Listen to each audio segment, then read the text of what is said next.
Principalement, je travaille sur la sismologie ionosphérique. C'est une branche de géophysique assez nouvelle qui en fait est liée à la détection spatiale des séismes, des tsunamis et qui est aussi comprise des études de couplage entre la Terre solide, océan, atmosphère et ionosphère. Et aussi, deuxième partie de mes recherches, c'est géomagnétisme et l'ionosphère et la météorologie d'espace. Et aussi, comme Yves a dit tout à l'heure, donc depuis 2012 et actuellement, je suis chercheuse CNRS. J'ai été recrutée par la section 18 à l'EPG et je suis également impliquée en même temps depuis 2012 aussi. Je suis le responsable scientifique d'un projet ERC et je suis impliquée à 100%.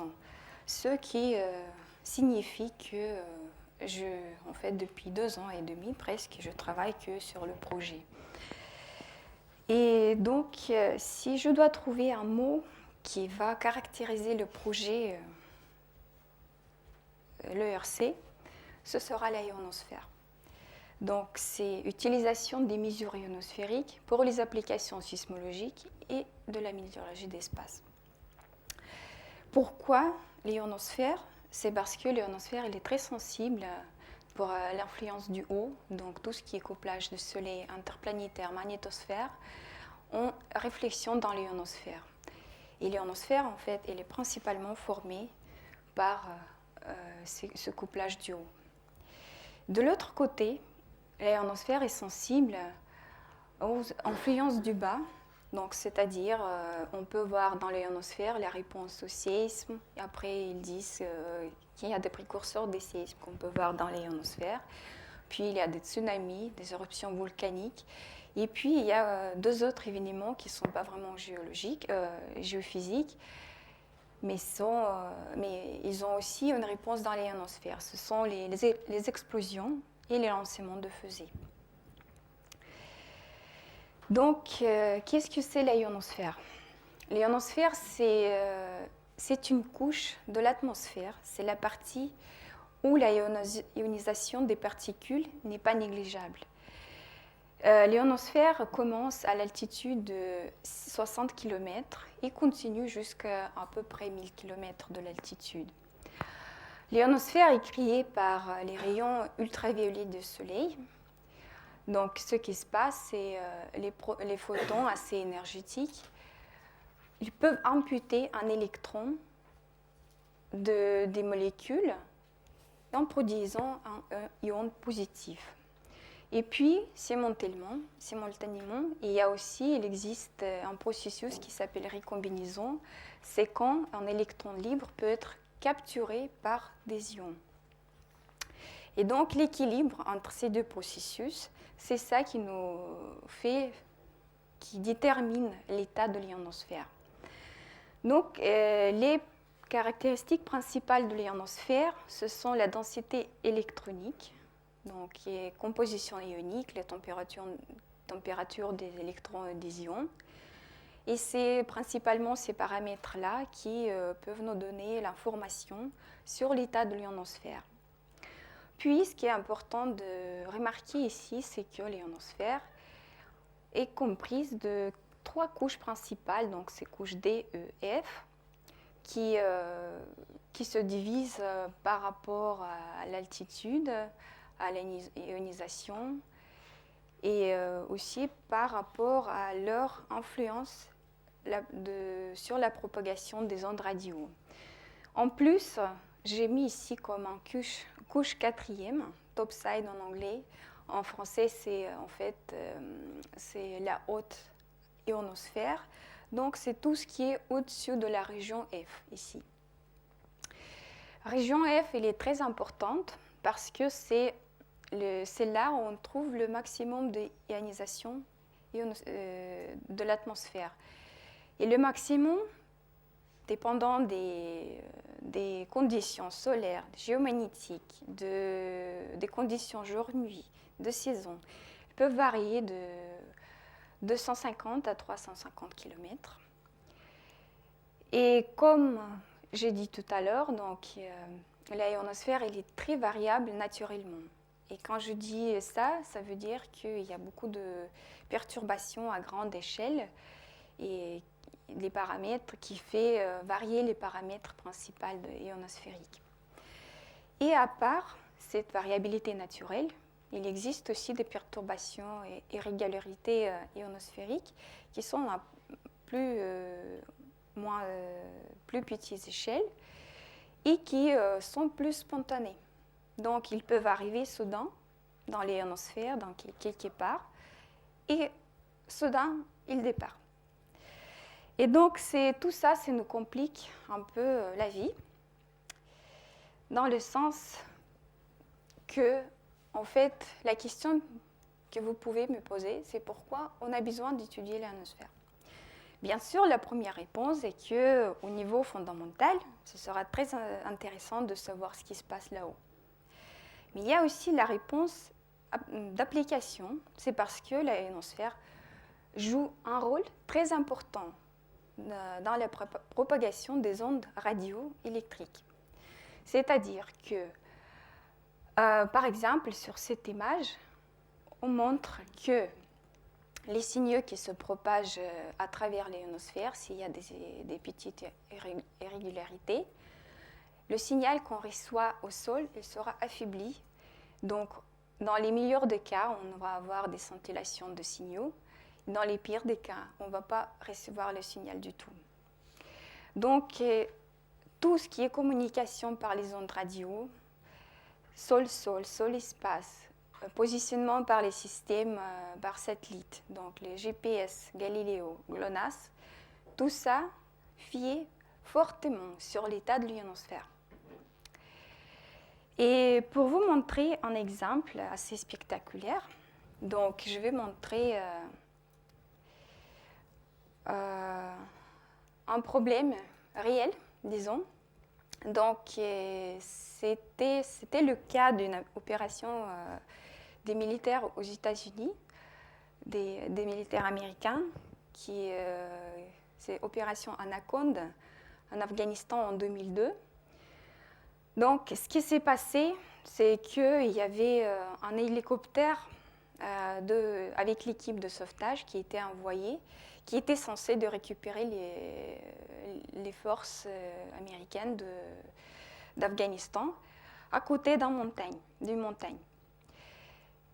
Mais le problème était que donc l'hélicoptère il était censé de s'atterrir au top de montagne, mais à l'arrivée de cet hélicoptère, donc cette montagne, il fallait plus, donc c'était pas un endroit d'atterrissage, même si c'était prévu, mais à l'heure d'atterrissage, là il y avait déjà des Afghans, donc c'est-à-dire il y avait des ennemis, comme il parle ici dans cet article. Et ils n'ont jamais reçu ce message qu'il ne fallait pas atterrir sur cette montagne. Pourquoi? Ils ne savaient pas du tout. Donc il y avait beaucoup de morts, bien sûr, beaucoup de blessés suite à cet atterrissage pas dans le bon endroit, disons. Et donc les autorités américaines, pendant des années, ils se demandaient pourquoi ce message n'était pas reçu. Et donc, c'était l'année dernière où, donc là, vous voyez une partie, morceau d'article sur les blogs, la JU. Donc, il y avait un chercheur qui s'appelle Michael Kelly de l'université de Johns Hopkins qui a montré qu'en fait, à cette heure-là, en Afghanistan, il y avait une bulle de plasma qui passait et qui a perturbé la communication. Donc ça, c'est un exemple assez intéressant, je pense, qui peut nous montrer que les études ionosphériques sont intéressantes et importantes. Et aussi, ce que je voulais dire ici, c'est que depuis cette découverte, donc les autorités américaines, maintenant les priorités dans les études ionosphériques, c'est d'étudier l'apparition de ces bulles de plasma, d'autres structures de perturbations ionosphériques qui sont spontanées, qui peuvent arriver et après repartir.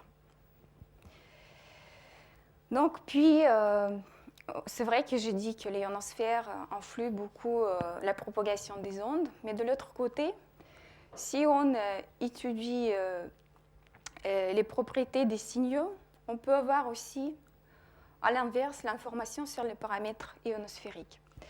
Par exemple, ici, je vous montre la méthodologie. Donc, c'est là par les systèmes GPS, ceux qu'on utilise beaucoup dans notre laboratoire. Donc, c'est quand il y a un satellite qui passe. Donc, après, on a des récepteurs GPS au sol. Donc, pour les études ionosphériques, on a besoin des récepteurs bifréquences. Et c'est juste comme ça qu'on peut avoir l'information ionosphérique à partir de délais différentiels entre les deux signaux qui sont émis aux deux fréquences différentes.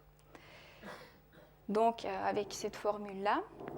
Et puis, donc, on a l'information sur le contenu électronique total, ou TEC, qu'on appelle en anglais.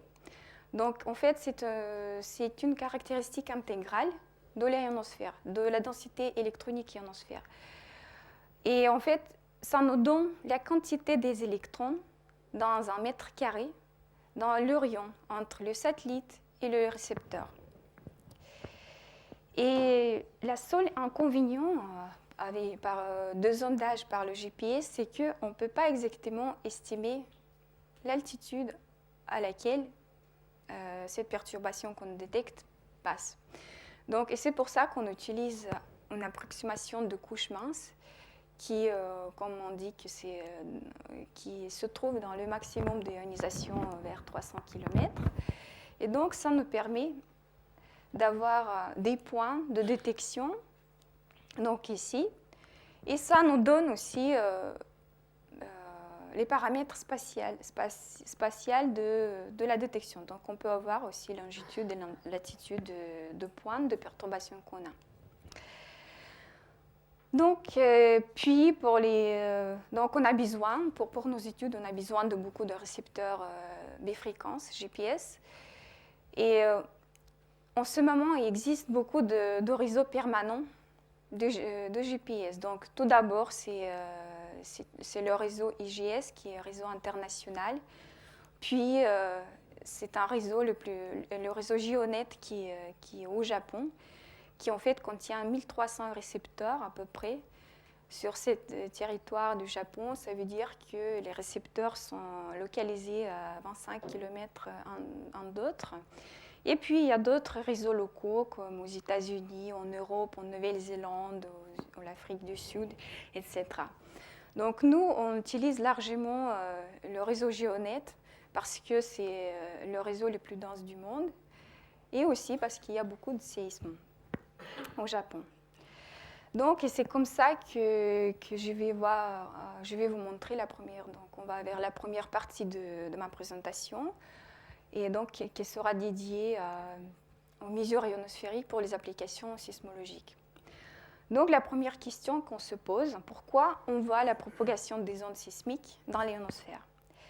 Et la réponse est assez simple, tout ça c'est grâce à couplage entre la Terre solide, océan, atmosphère et ionosphère. Durant les séismes, les déplacements verticaux génèrent les ondes acoustiques aux gravités dépendant de leur fréquence qui se propagent verticalement dans le cas des ondes acoustiques et obliquement dans le cas des ondes de gravité.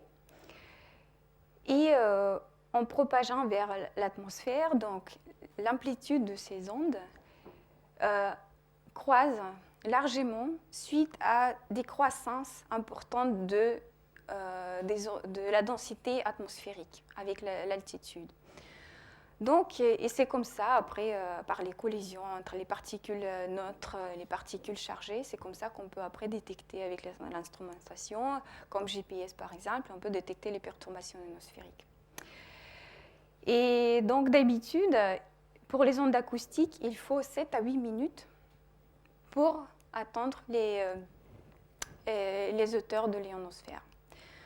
Dans le cas des ondes de gravité, donc comme leur vitesse verticale est moins importante que celle des ondes acoustiques, Donc, il faut 45 minutes. Après, c'est la propagation oblique.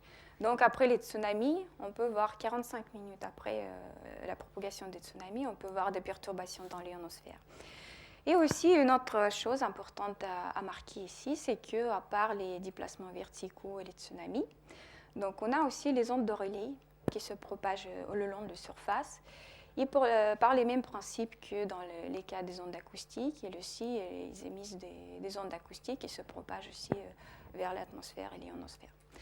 Donc après, le signal qu'on observe, donc, qui est dans la plupart des cas, au-dessus ou dans le champ proche d'un séisme, le signal a la forme qu'on appelle N-wave, parce que c'est d'abord la phase de compression et après décompression. Et par contre, dans le champ proche, la forme de signal peut être beaucoup plus complexe. C'est parce que, par exemple, et dans le cas ici, dans cet exemple-là que je montre, parce qu'en fait, les vitesses des ondes acoustiques, ou même des ondes de choc acoustiques qu'on observe, les vitesses des ondes acoustiques et des ondes de relais sont très différentes. C'est plus de 3 fois de différence. Et donc, à large distance, elles se séparent, ces composantes. Et donc, à la fin, ce qu'on voit dans nos données, c'est qu'on peut voir 2 composantes différentes. Donc là, vous voyez, c'est la géométrie d'observation par le GPS après un séisme côté des îles de Kouril. Et là, on voit les variations de TEC. Et là, c'est un endochrone, donc c'est la diagramme qui nous montre distance versus l'heure. Et en couleur, on voit l'amplitude de TEC. Donc là, on voit bien 2 composantes, donc de 3 km. Effectivement, ce que j'ai dit, donc ça doit correspondre aux ondes de relais. Et puis 1 km, donc ça doit être les ondes d'acoustique. Donc, ce que je veux dire, c'est qu'en analysant les signaux qu'on a, on peut avoir l'information sur les composantes, sur les ondes qui ont été émises pendant les séismes. Et là, je voudrais vous montrer un autre exemple extraordinaire, parce qu'après le séisme de Tohoku, donc là, vous voyez encore un endochrone, et là, on a vu 5 composantes. Donc là, au tout début, on voit une petite... des ondes qui se propagent, des perturbations qui se propagent à 1 km par seconde, donc c'est le champ proche. Puis on a une composante qui correspond à l'onde de relais, donc 3 km par seconde. Puis ça, c'est la diminution avec la distance d'onde acoustique. Puis il y a une autre composante qui est observée assez rarement, qui se propage un peu au-dessous de 300 mètres par seconde. On a attribué cette composante à l'onde de gravité libre qui a été induite par les déplacements verticaux de séisme. Parce que aussi, on peut voir ici, c'est juste 20 minutes après le séisme. Donc le temps de séisme est montré ici par cette ligne grise. Puis on voit une autre composante qui est ici, donc ça doit être 140 mètres par seconde. Et comme on voit ici, elle apparaît sur notre figure 45 minutes après. Donc ça, et aussi la vitesse qui nous fait penser, c'est que c'est la composante liée au tsunami. Et puis aussi, on voit la structure donc, quasi périodique qui durait depuis le séisme jusqu'à 8 heures, donc plus de 2 heures. Donc là, c'est pour montrer comment on peut observer les séismes dans l'ionosphère, tous différents types d'ondes qui sont émises pendant les séismes.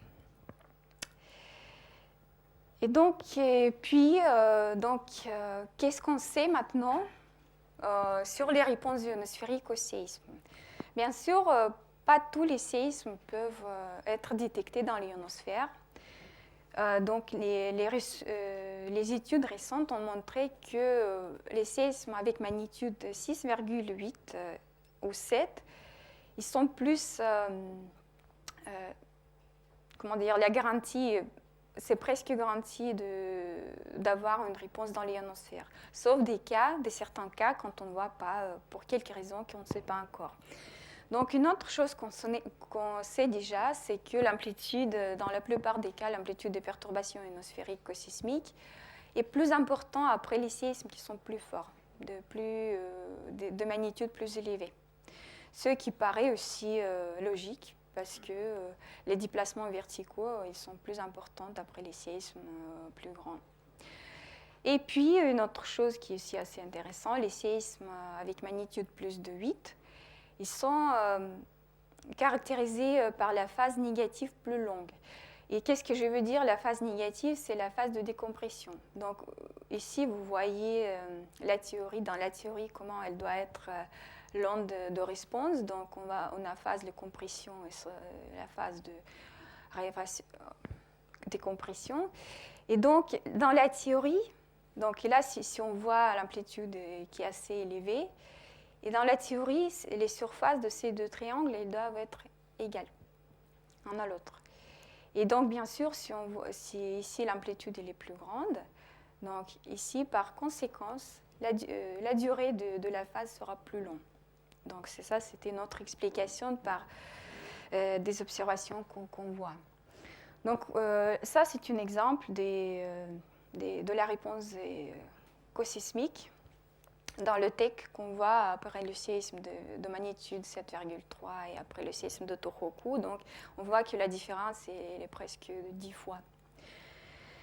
Et oui, donc finalement, ça c'est à droite, on voit les diagrammes qui nous montrent la différence d'amplitude de la réponse ionosphérique, que ça monte avec la magnitude. Après, il y a aussi une cohérence avec l'amplitude de déplacement vertical. Et puis aussi, on voit quand même la dépendance de la phase négative de la magnitude. Mais tout ça, donc, ce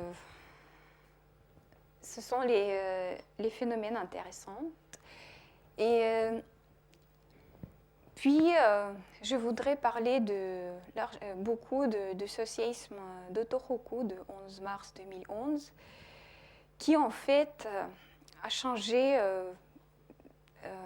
notre vue sur la sismologie ionosphérique, parce que ce qui était avant, c'était on voyait les ondes et c'était intéressant de distinguer les composantes.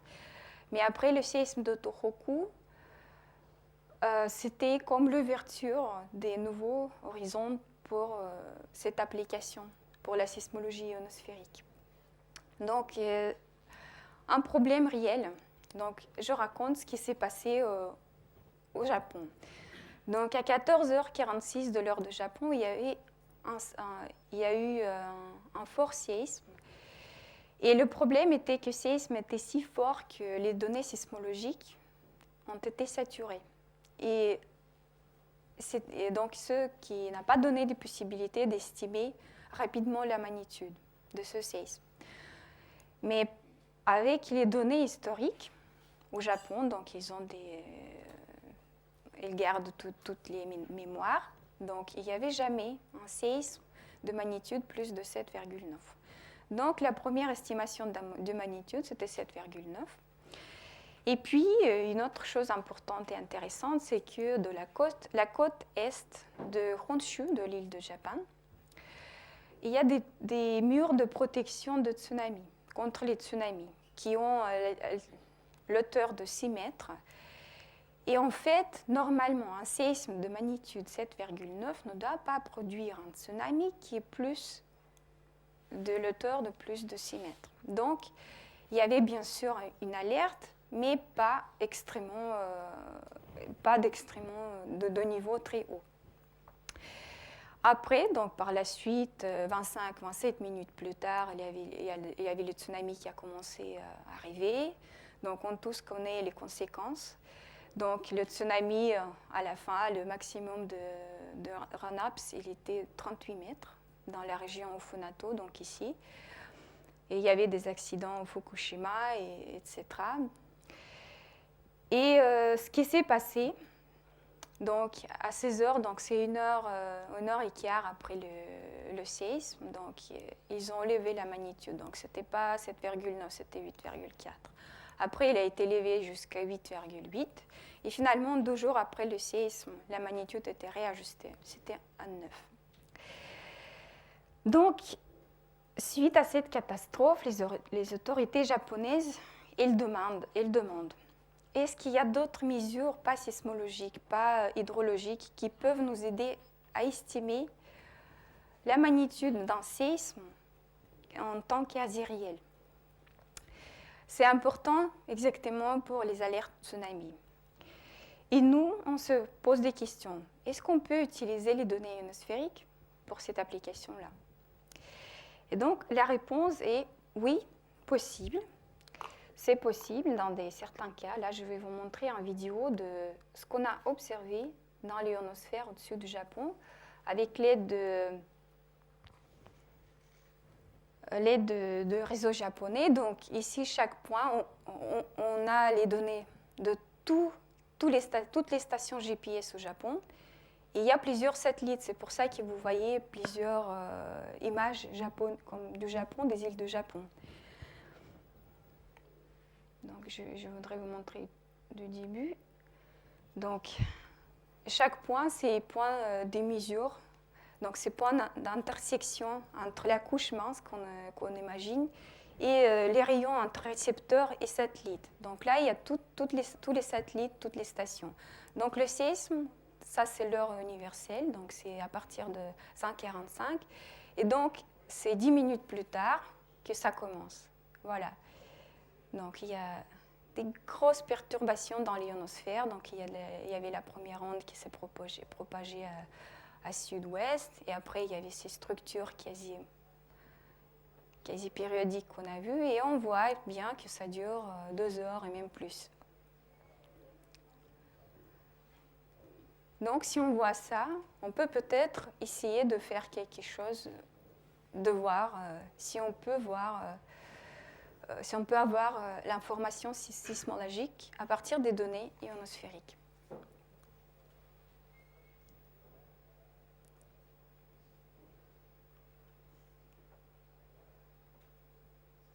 Donc ça, c'est plus de 2 heures après le séisme.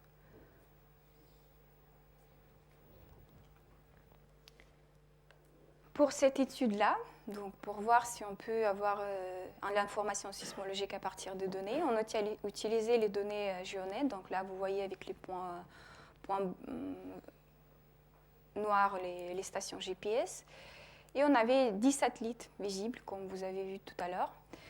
Par contre, là, on a utilisé les données dans secondes. Donc, c'est de haute fréquence. Par rapport à d'habitude, les données qu'on a, c'est de 30 secondes.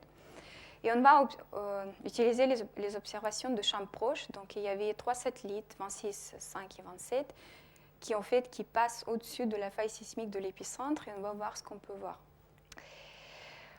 Donc, voici, vous voyez la réponse ionosphérique mesurée par le satellite 26. Donc là, c'est la réponse. Donc c'est différent. À partir de quel côté de l'épicentre on mesure cette perturbation. Et donc à partir de ces données-là, ce qu'on peut avoir, c'est le temps d'arrivée. Donc le temps d'arrivée de perturbation, c'est comme ici. Et on peut avoir longitude et latitude de cette pointe de l'arrivée.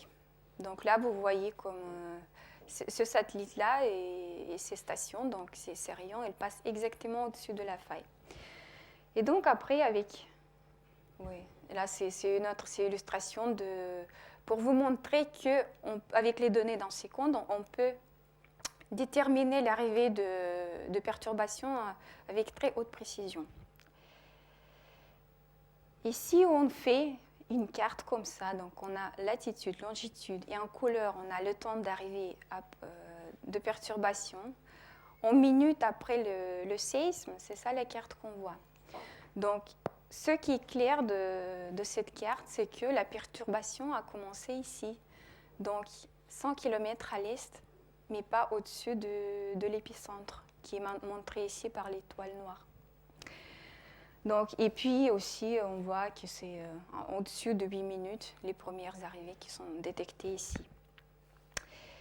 Et si on compare notre image, on a appelé les images ionosphériques de la faille sismique, si on compare cette image avec les modèles sismologiques, on a la réponse. Pourquoi la perturbation commence ici et pas au-dessus de l'épicentre?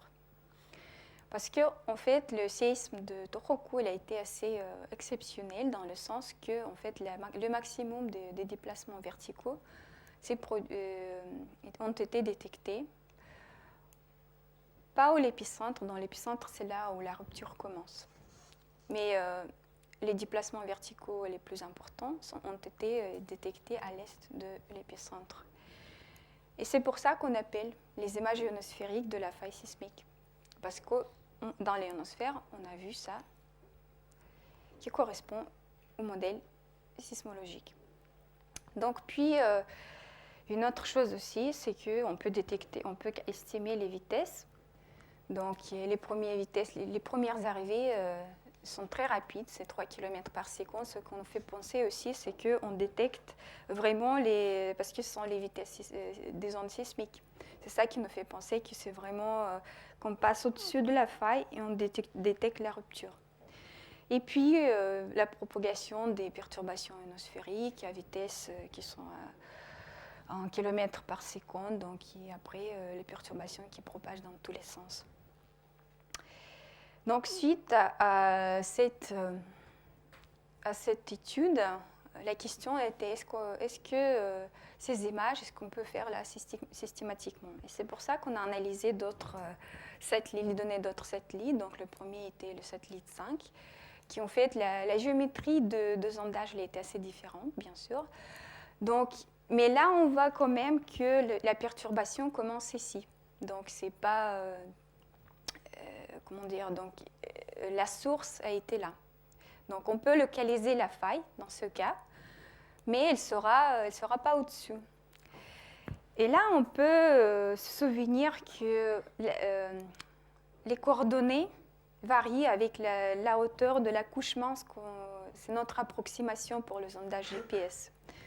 Donc, là, on a pris 300 km, mais si on prend 250 pour cette géométrie, l'image ionosphérique va se déplacer vers la faille, en fait. Donc, ce que ça nous dit, c'est que ce n'est pas toujours évident d'avoir les images, mais quand même, c'est une chose intéressante qui peut être utilisée. Et ce qui est intéressant aussi ici, c'est que les premières arrivées encore, donc ici, c'est comme la source, qui avait aussi presque les mêmes vitesses que dans le cas précédent. Et puis encore, on voit la propagation déjà de perturbations ionosphériques dans tous les sens. Puis on a analysé aussi les données de satellite 27, qui avait en fait la géométrie complètement différente de ces deux cas.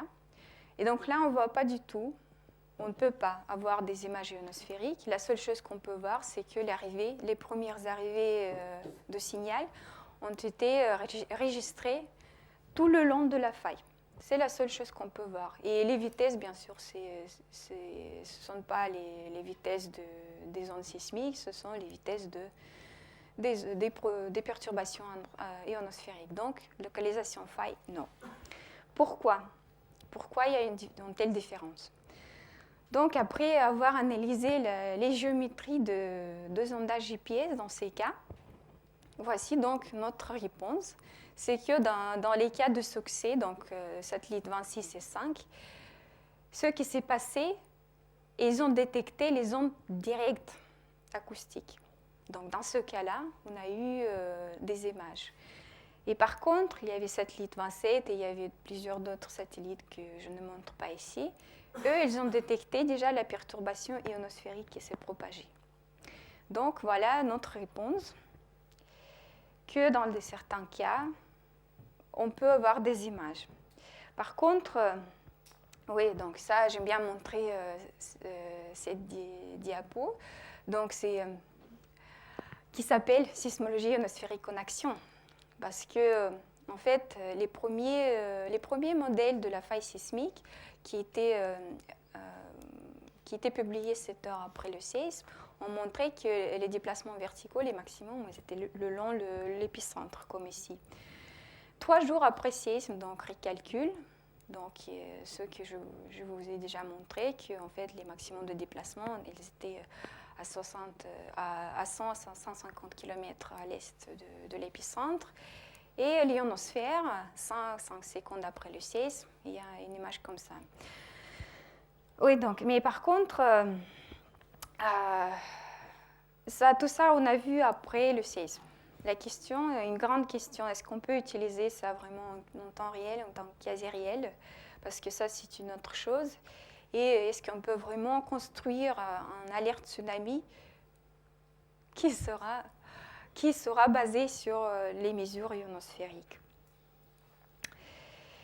Et déjà, le premier pas vers cette direction, donc c'est étudier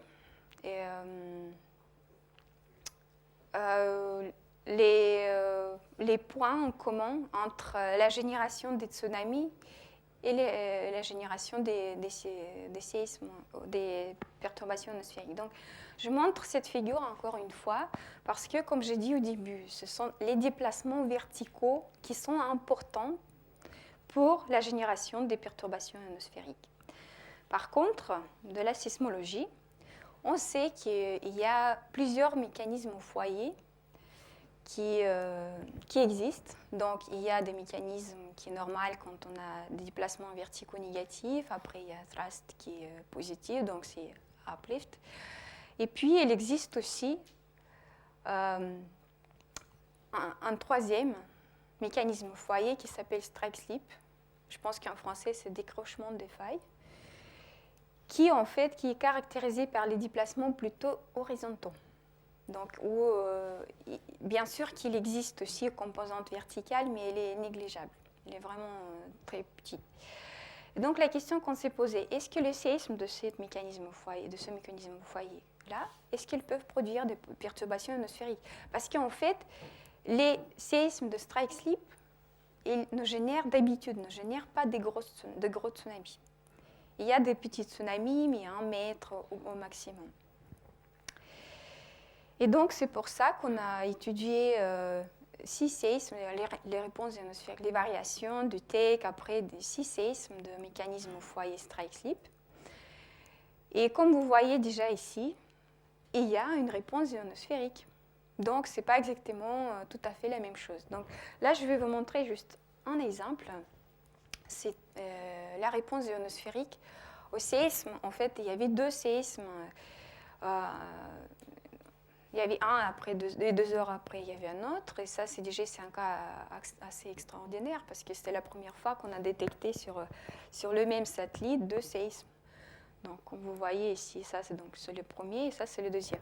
Donc, le premier était le séisme strike slip qui était le plus large, le plus fort qui a été détecté. Donc, magnitude 8,6. Donc, deuxième, il était juste un peu moins important dans le sens que la magnitude 8,2. Mais tous les deux, ils ont produit des perturbations ionosphériques assez importantes.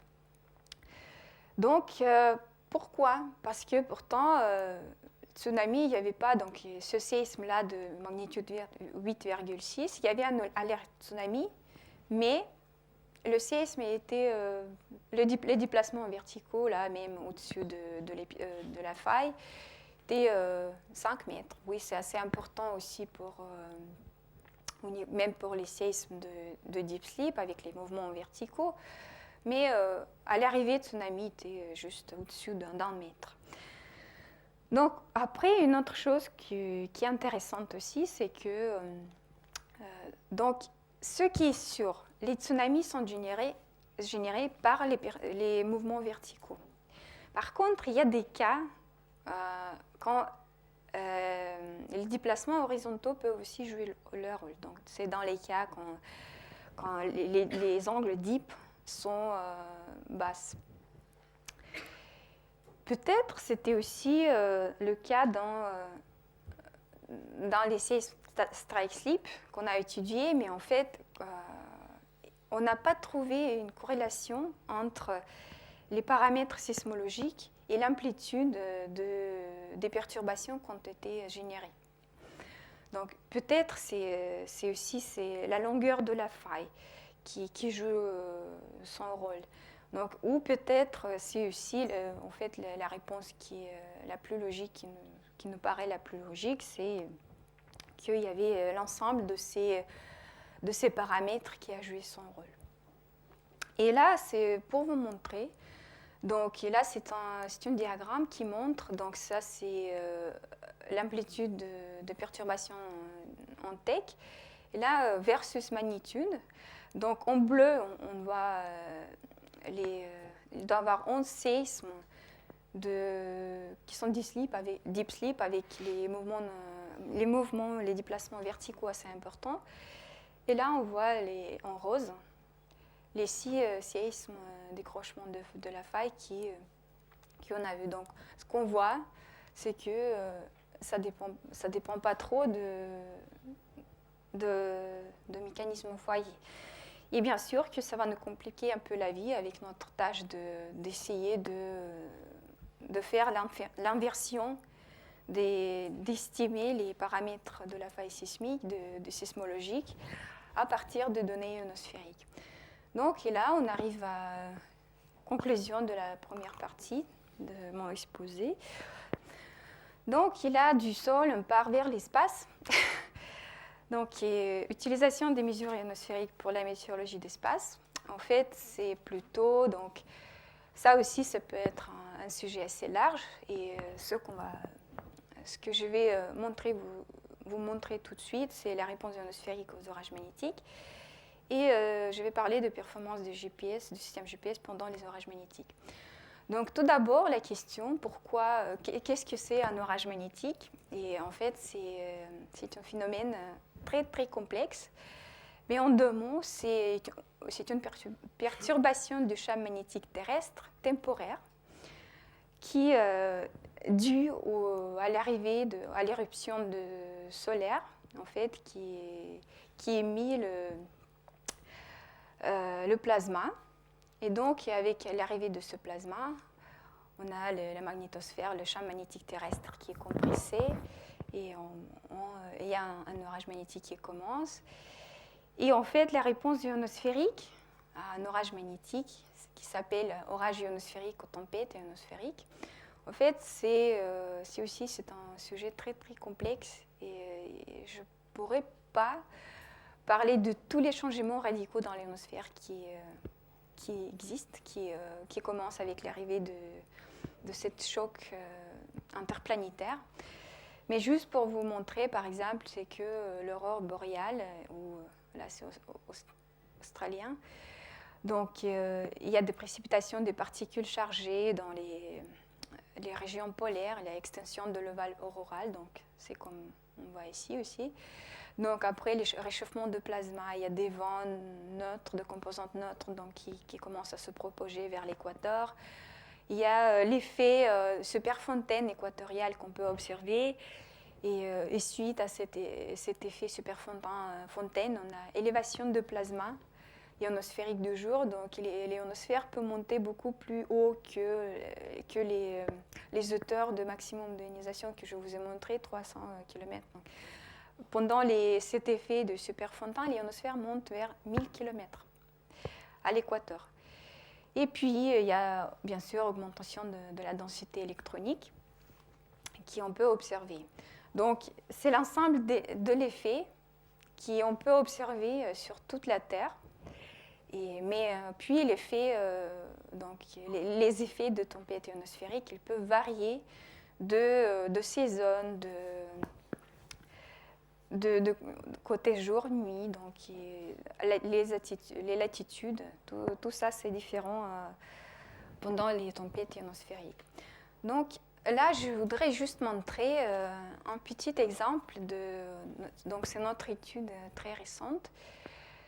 C'est un orage magnétique de mois d'août de 2004, en fait, et cet orage a duré 3 jours. Et il n'était pas du tout décrit parce qu'il était assez faible, parce que c'était 2004, l'année 2004, où il y avait 2 autres qui étaient très forts, et donc il n'était pas documenté. Et donc là, on va se focaliser sur principalement, donc, parce que pendant l'orage a duré 3 jours, mais les effets les plus intéressants dans l'ionosphère sont observés pendant la phase principale. C'est là qu'on commence, on voit la décroissance du courant annulaire. Et puis, le début de la phase de recouvrement, c'est là la phase quand l'ionosphère commence à revenir à l'équilibre. Donc, pour faire cette étude-là, on va utiliser l'approche plus instrumentale, ce qui est déjà connu d'être très efficace pour découvrir de nouveaux aspects de la dynamique ionosphère. Et là, on va utiliser les données des récepteurs GPS au sol. Donc là, ils sont montrés dans cette carte-là, sur cette carte-là par les points bleus. On a choisi des chaînes longitudinales pour pouvoir comparer des effets dans les régions différentes, pour comparer ce qui se passe. Puis on avait aussi des gisondes, des ionosondes. Donc là sont les étoiles violettes. Donc on a essayé aussi de choisir des chaînes, sauf en région indienne ici, on n'a pas trouvé des données disponibles. Et aussi région Pacifique australienne. Et puis, pour compléter, on a aussi les données de 5 satellites. Donc tout d'abord, on a des MSP F13, donc des MSP qui passent à l'auteur 840 et qui nous mesurent la densité ionique et la fraction aussi de l'oxygène. Et pendant cet orage, et on a aussi satellite Grace aussi qui passe dans la même région, c'est le secteur de soir, donc 17-18 heures. Et donc à partir de Grace, on peut avoir les données de contenu électronique total entre la hauteur orbitale de Grace, donc c'est 485 km, et jusqu'à la hauteur de GPS, donc c'est 20 000 km. Puis on peut avoir aussi la densité neutre et la densité électronique. Et puis, il y avait 3 satellites, 3 autres qui ont passé dans le secteur post-sunset, que j'appelle, comme on appelle en anglais, je ne sais pas comment c'est en français. Donc c'est 9 heures locales. Donc c'est après le coucher du soleil, c'est après le passage de Terminator.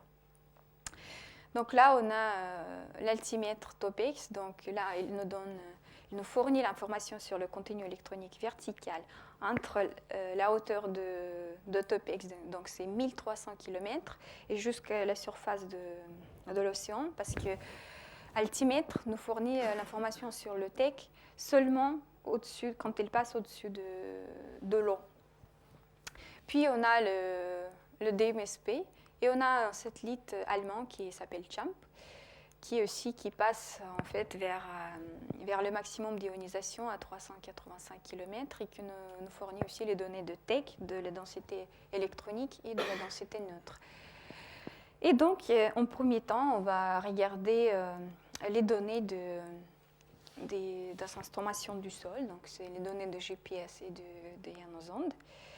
On va comparer quatre régions longitudinales qu'on a choisies, secteur américain, africain, indien, australien. Donc là, on voit, à chaque fois, c'est pour 3 jours, mais nous, on va se concentrer sur la phase principale. Donc tout d'abord, les régions australiennes, elle a commencé à être tournée dans le côté de nuit, donc on ne voit pas beaucoup d'effets ici. Indien, donc on va un petit peu... Donc tout ce qui est en rouge, c'est augmentation par rapport au jour calme. Tout ce qui est bleu, ici marqué en bleu, c'est diminution par rapport au jour calme. Donc dans les régions indiennes, c'est pareil, on n'a pas beaucoup d'effets. Par contre, les effets les plus importants ont été observés dans les régions d'Afrique, Europe, Afrique et américaine. Donc ce qu'on voit ici, c'est que tout d'abord, donc avec l'arrivée de perturbations magnétiques, on voit augmentation assez forte de la densité électronique en fait de TEC ici. Donc ce qu'on appelle un orage positif. Et donc ça, c'est les latitudes basses. Puis à latitude, donc après l'hémisphère du nord, on voit quasiment pas d'effet. La seule chose qu'on peut voir ici dans cette période concernée, c'est qu'on voit plutôt un orage négatif, c'est-à-dire qu'on voit une diminution par rapport au temps calme. Et par contre, dans l'hémisphère du sud, on voit bien des signatures d'un orage positif, exactement. Donc, je rappelle que, en fait, les mesures du système GPS, donc le TEC, c'est le TEC mesuré à partir de 0 et jusqu'à 20 000 km. Et c'est nous qui... C'est logique, à partir des connaissances de physique de l'ionosphère, de présumer que, en fait, ce qu'on observe, c'est dans la couche F ionosphérique, parce que là, on a l'ionisation la plus forte. Ici, on compare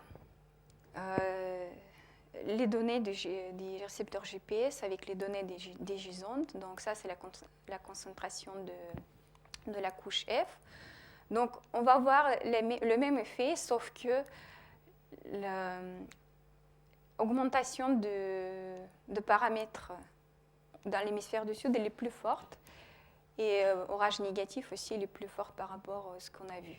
Donc, si on compare ces deux figures, notre conclusion sera que tout ce qu'on observe, à partir des observations ici de sol, donc, c'est concentré dans la région F de l'ionosphère.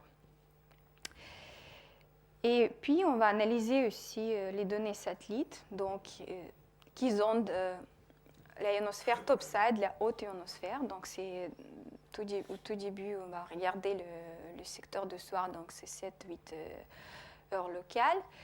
Et là, on va analyser d'abord le satellite GRACE, donc le TEC et le contenu électronique et la densité électronique. Donc, c'est dans ce secteur-là. Et donc, là, on a une image assez chargée, mais j'ai essayé d'expliquer. Donc, les panneaux à gauche, c'est le début, le milieu de la phase principale, et à droite, ce sont les données pour la fin de la phase principale et début de la phase de recouvrement. Donc, au milieu des panneaux, on a le TEC vertical, et à droite, c'est la densité électronique. Donc, ce qu'on voit, c'est qu'au début, avec le début d'orage magnétique, c'est exactement ce qu'on a vu à partir des données au sol. Donc, c'est qu'aux latitudes basses, on voit augmentation de TEC. Par contre, à partir de 16h, 17h, on voit on voit l'apparition d'une asymétrie, que dans l'hémisphère du nord, on voit que l'augmentation de la densité et de TEC est plus importante que dans l'hémisphère du sud. Ça continue après.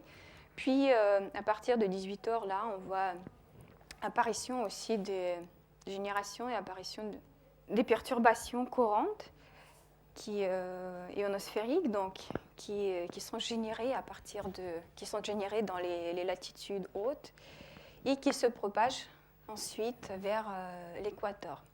Mais on voit toujours une asymétrie dans le profil. Merci. Oui, et donc cette situation-là, elle continue dans les prochaines heures. Oui, sauf qu'après, on voit aussi les TI10 qui sont générés dans l'hémisphère du nord. Et après, avec le début de la phase de recouvrement, donc tout commence à revenir à l'état normal. Donc ici, un point très intéressant, c'est que on voit l'asymétrie, on voit l'augmentation assez forte, disons plus forte que dans l'hémisphère dans l'hémisphère du nord, on voit l'augmentation plus forte que dans l'hémisphère du sud. Et si on se rappelle des résultats qu'on a eus à partir des récepteurs GPS, ce sera contrairement. Donc, ça veut dire qu'on observe les asymétries inverses dans la couche F, l'ionosphère, et dans la ionosphère haute. Ce qui est assez intéressant et à notre connaissance, ça n'a jamais été montré. Et puis, on va aussi regarder les données de deux autres satellites. Donc c'est dans le secteur de 9 heures locales, qui vont sonder également la ionosphère haute. Donc, on va voir le TOPEX et CHAMP. Donc, c'est dans cette région-là. Donc, c'est après quelques heures après le passage du terminateur solaire. Donc, en marron, on voit TOPEX ici. Et puis, donc on a le TEC à partir de CHAMP et la densité électronique à partir de CHAMP. Donc, ça, c'est la période, donc c'est le milieu de la phase principale. Donc, également, ici, qu'est-ce qu'on voit? C'est que augmentation de TEC à latitude basse, et après, on voit aussi une petite asymétrie. Donc, dans ce secteur-là, il y a aussi, pour quelques raisons, il y a augmentation des paramètres ionosphériques dans l'hémisphère du nord. Puis, une autre chose qui est très intéressante, c'est qu'à partir de 18 heures, c'est en fait c'est l'heure quand la composante BZ, donc la composante verticale du champ magnétique interplanétaire, s'est intensifiée. Et donc là, suite à cette intensification, donc on voit que l'anomalie équatoriale ionosphérique, elle se développe de plus en plus. Et là, déjà, ce sont les signatures claires de superfontaines ionosphériques. C'est là où on a les crêtes ionosphériques de l'anomalie qui se propagent vers les pôles. Et la densité dans le trou qui diminue largement. Et en fait, cet effet superfontaine, il est assez connu, très connu en fait, et très bien décrit pour le côté de jour. Donc là, quand on a l'ionisation du soleil. Par contre, ici, c'est assez dingue, c'est assez étrange d'observer cet effet à 9 heures locales, donc quand on n'a plus d'ionisation par le soleil. Et la question est d'où vient cette ionisation ici. Et puis, donc, à partir de la fin de la phase principale et début de la phase de recouvrement, donc on voit que cet effet-là, il continue un petit peu. Là, ici, donc, on peut finalement voir les données de TOPEX, parce que là, il passe largement sous les océans, au-dessus de l'océan, et donc on voit exactement la même chose, que l'anomalie elle est beaucoup plus développée par rapport au temps géomagnétiquement calme. Donc, et puis une autre chose qu'on remarque ici, ce sont les fluctuations rapides de la densité électronique, qui en fait peuvent être réflexion d'apparition des bulles de plasma ou juste des irrégularités très intenses au mur de l'anomalie équatoriale. Donc, et après, avec l'arrivée de la phase de recouvrement, donc ça commence à revenir, ça commence à se calmer. Et puis, une autre chose intéressante est que, comme on a les mesures de deux satellites qui passent à l'altitude différente, et juste un au-dessus de l'autre, et ils ont des mesures, on peut estimer aussi la contribution de la ionosphère haute dans cet effet. Donc voilà, donc ça, ce sont les conclusions de ce qu'on voit dans ce secteur. Et en fait, c'était très intéressant et en fait, on a entendu d'observer des perturbations si fortes dans cette région-là. Et oui, par contre, on peut aussi, en plus, on peut se poser une question, jusqu'à quelle altitude l'effet qu'on observe peut aller. Donc c'est pour ça on analyse les données de deux satellites DMSP qui vont à l'altitude 840 km. Et là, donc, en bleu, on a un satellite F13 donc, qui passe dans le secteur de soir. Donc, c'est encore un peu de soleil quand même. Et on a aussi en rouge les données de satellite F15 qui passent déjà après les couchers de soleil à 9 h locales. Donc, on a d'abord analysé les données donc, en bleu de ce satellite F13. Donc, la seule chose qu'on voit ici, c'est que, bien sûr qu'on voit aussi une asymétrie et largement, on voit aussi une augmentation de densité ionique ici, qui est normalement égale à la densité électronique, qui, suite au début de l'orage, qui augmente à l'altitude basse. Puis, une autre chose à remarquer, donc, oui, ça dure pendant toute la phase principale de l'orage, et puis donc avec la fin de storm et début de phase de recouvrement, donc ça se calme. Une chose qui est impressionnante ici, c'est donc si on regarde les courbes rouges et rouge foncé. Donc rouge foncé, ça correspond aux données de la densité ionique dans les périodes calmes. Et donc rouge normal, c'est le jour de l'orage. Donc si on regarde les courbes rouge foncé, donc la densité ionique est beaucoup moins importante dans cette région-là, est beaucoup moins importante que la densité ionique dans le secteur de soir. Par contre, avec le début de l'orage, donc la densité commence à augmenter. Au début, aux latitudes basses. Et puis, on voit aussi que ça commence à toucher aussi les latitudes moyennes de l'hémisphère du Nord. Puis, vers 20 h, ce qu'on voit, c'est que la courbe, en fait, la densité ionique dans ce secteur, après le coucher du soleil, elle est égale à la densité ionique dans le côté de soir. Et on voit bientôt aussi la symétrie.